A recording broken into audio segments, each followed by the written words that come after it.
بسم اللہ الرحمن الرحیم۔ شیخ ابو عبداللہ بن محمد ابو الفتح حروی رحمۃ اللہ علیہ فرماتے ہیں کہ میں نے غوث اعظم کی 40 سال تک خدمت کی۔ اس مدت میں آپ عشاء کے وضو سے صبح کی نماز پڑھتے تھے اور آپ کا معمول تھا کہ جب بے وضو ہوتے تھے تو اسی وقت وضو فرما کر 2 رکعت نماز نفل پڑھ لیتے۔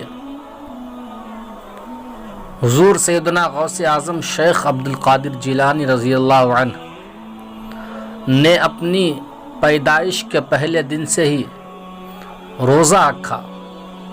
سحری سے افطار تک اپنی والدہ ماجدہ کا دودھ نوش نہیں فرماتے اور یوں ماہ رمضان المبارک کے مکمل روزے رکھے۔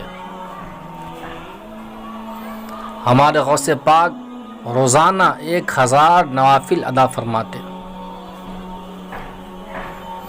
غوث الثقلین 15 سال تک رات بھر میں 1 قرآن پاک ختم کرتے۔